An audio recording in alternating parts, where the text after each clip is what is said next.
100,7 FM e Macapá 93,3 FM. CBN, a rádio que toca notícia.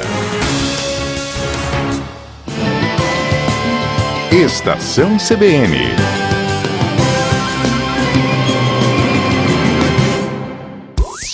Tecnologia e novos negócios, com Everton Andrade.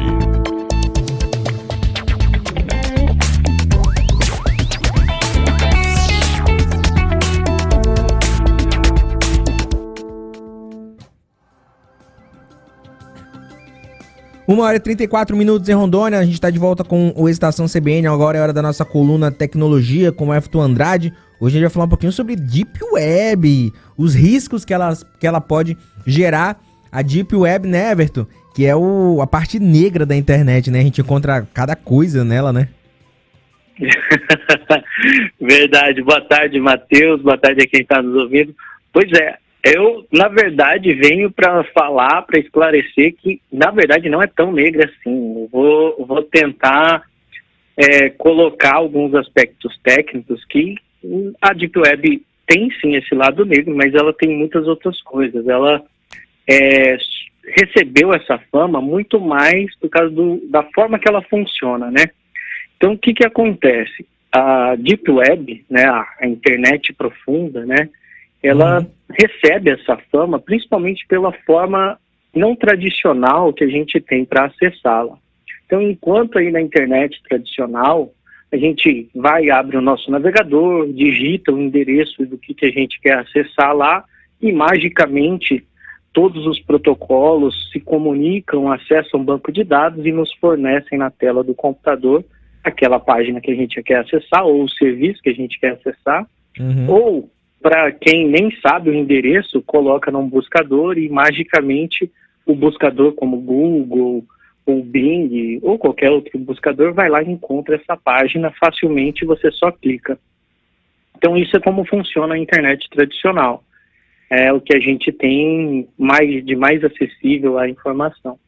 Então, o que aconteceu? No começo da década passada, em 2001 mais ou menos, um pesquisador chamado Michael Bergman começou a identificar que muitas coisas que eram possíveis ser acessadas pela web, pela internet, não estavam visíveis. E ele estava tentando dimensionar o tamanho da internet. Pensa você, pesquisador, tentando ver qual é o tamanho da internet. Nossa então Senhora.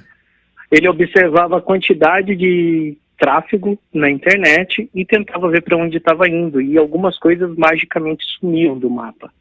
Daí ele cunhou esse termo Deep Web, que é para as coisas que não estão acessíveis facilmente pelo navegador. Então, ele começou a perceber que tinha um grande universo que era acessado de outra forma. E qual que é essa outra forma, né? Então, para você que quer acessar a Deep Web, primeiro você vai ter que instalar um aplicativo que é uma espécie de navegador especial, ou uma extensão do seu navegador, para que esse seu computador fale a língua da Deep Web. Então, ele pense aí que temos duas pessoas querendo se comunicar, o grupo de pessoas, todos falam português, então todo mundo se comunica. Pensa aí que chega um chinês no meio desse povo. Então, só quem falará chinês conseguirá conversar. Então, os protocolos podem ser vistos como a internet tradicional, que todos os computadores falam, e um idioma especial, um protocolo especial é o protocolo da Deep Web. Então, por isso a gente tem que instalar esses protocolos. E daí, com isso, ele consegue acessar bancos de dados especiais e também decriptografar as informações, que essas extensões têm chaves especiais que conseguem fazer isso. Sim. Então, isso é o que tem de diferente. E daí, acontece que quando você está na Deep Web, você não tem um buscador tão simples. Para você ter um buscador, você tem que cadastrar o seu site e normalmente as pessoas não cadastram, porque você chega naquele endereço ou até mesmo no IP, que é como se fosse o CPF, onde o identificador de cada site vai ser fornecido por pessoas de conversa um para o outro. Então não é assim tão... a usabilidade não é igual à nossa internet. Por isso que gera tanto preconceito até. E por mais que tenha esse conceito de Deep Web foi criado pela Marinha dos Estados Unidos, que eles utilizavam esses aplicativos especiais para que os espiões em países autoritários pudessem se comunicar sem serem descobertos. Então é um conceito que surgiu de uma operação militar, de necessidades militares, que foi difundido aí para o público em geral, e daí o pessoal começou a deturpar um pouco o seu uso, né? Mas a gente tem diversas aplicações militares que estão disponíveis hoje para a população. O GPS também é um exemplo de aplicação militar que está disponível hoje para a gente. Então, a Deep Web hoje está disponível para a gente, e a gente basta instalar os aplicativos para sair usando. O principal aplicativo que tem, o mais famoso, é uma extensão chamada Tor. Você já escutou falar sobre essa extensão, Matheus? Não, confesso que nunca ouvi falar. Então, se você buscar aí no seu navegador, você vai encontrar, e basta instalar que você vai poder sair utilizando a Deep Web através do Tor. Então é muito simples, tem muitos manuais, muitos vídeos ensinando a utilizar o Tor, que não significa que por estar utilizando você é um criminoso. Porque a única diferença que o Tor, ou o Freenet, ou o Tails, ou qualquer outro aplicativo vai fazer, vai ser essa comunicação especial com outros sites que não estão aí tão disponíveis, né? Então vai ser uma comunicação especial. O que esses aplicativos normalmente fazem tem várias conversas intermediárias para confundir o servidor final dessa aplicação, para ele não saber de onde veio a solicitação. Então, diferentemente também da internet tradicional, que eu solicito alguma coisa, passa pelo meu provedor de internet, vai para outro roteador e assim vai fazendo um caminho até o servidor. Na Deep Web passa por diversos intermediários que vão trocando as informações e confundindo o servidor daquilo para que crie uma barreira de anonimato. Então, é um conceito diferente, muitas vezes até um pouco mais lento, mas isso é necessário principalmente em países autoritários. Isso foi criado, como eu disse, pela Marinha, mas tem muitos, por exemplo, jornalistas em países como China, Arábia Saudita, que o jornalismo não é tão livre, que utilizam essas redes para poder fazer suas pesquisas, trocar informações. Nós temos também uma série de pesquisadores, por exemplo, na área médica, que utilizam porque às vezes precisam de informações que não estão tão acessíveis nesses países. Então, tem o uso lícito e existem diversas aplicações interessantes aí, como um e-mail que é totalmente criptografado, você pode utilizar essa aplicação usando o Tor, rede social que garante a sua privacidade, então não vai ficar pegando um monte de dados seu para utilizar para te vender aí um tênis que você gosta ou qualquer coisa que você procure. Então, tem coisas bem interessantes que estão disponíveis na web. O problema é que também, por causa dessa facilidade de anonimato, né, que essa nova forma de se comunicar gera, tem alguns comerciantes vendendo drogas, mercadorias proibidas, até pornografia infantil. Mas isso não garante que eles estão ilícitos, que eles estão impunes, na verdade. É só mais difícil de ser encontrado.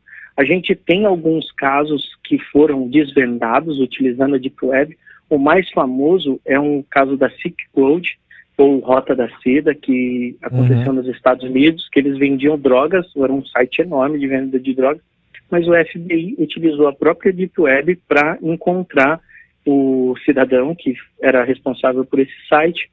Aqui no Brasil teve um massacre de Suzano também, que foi desvendado utilizando a Deep Web, porque o autor lançou algumas mensagens lá. E assim, por mais que seja difícil, não é impossível desvendar a autoria de alguma coisa na Deep Web, mas torna bem mais difícil. E por causa de tornar mais difícil, aplicativos como o Tor são proibidos em diversos países. Mas, mesmo assim, já existem formas de burlar essas proibições. Então, é uma coisa que é muito difícil de se bloquear, e por causa desse uso ilícito, tem muita gente que chama essa parte negativa da Deep Web de Dark Web. Então, quando você vê o termo Dark Web, normalmente está relacionado ao uso ilícito da Deep Web. Então, é essa diferenciação que normalmente se tem. Então, pode falar. É legal que quando alguém esteja pensando sobre o tema, não confundir aí Deep Web com coisa ilícita, porque tem toda uma parte interessante. Por exemplo, no Japão, utilizando a Deep Web para se manter anônimo, muita gente já foram feitos livros e mangás utilizando essa rede de colaboração anônima. Um é chamado Densa Otoko e o outro Maoyu. Não sei se você conhece, Matheus, eu sei que você gosta de anime, mas esses dois foram feitos de forma colaborativa e utilizando a Deep Web. Então esse é um exemplo de uso lícito bem interessante da Deep Web, que ninguém queria receber nada por isso e acabaram escrevendo todo um roteiro, uma obra literária, utilizando aí essa plataforma. É verdade, inclusive a gente até acaba, por conta do que a gente ouve em outros cantos, a gente acaba associando a Deep Web a algumas coisas bizarras que a gente vê, pessoas que falam da área comentando sobre isso, né? Algumas coisas relacionadas à religião, a coisas paranormais, ao uso de drogas também, enfim, coisas do tipo. Muito boa a sua coluna hoje, esclarecedora, eu diria. Legal, muito bom saber que ajudou aí a esclarecer, e recomendo quem está mais interessado sobre o assunto olhar algumas séries, como a própria Deep Web no Netflix, tem também o Mr. Robot, que é uma série muito boa, e se você está pensando em se aventurar, eu recomendo um pouco de cautela, porque você pode entrar em coisas que não são tão fáceis, principalmente a usabilidade é bem difícil, e dependendo de quem você escuta na Deep Web, você pode ser vítima de alguma coisa. Então, se você for se aventurar na Deep Web, pegue um computador que você possa formatar, que você possa eventualmente perder algumas informações que está nele, para você não comprometer o seu trabalho ou o seu material de estudo ou qualquer coisa do tipo. Então, fica esse aviso para não ter problema. É verdade, a gente vai ficar mais esperto em relação a isso. Everton, muito obrigado pela participação, até semana que vem. Por nada, até semana que vem. Abraço.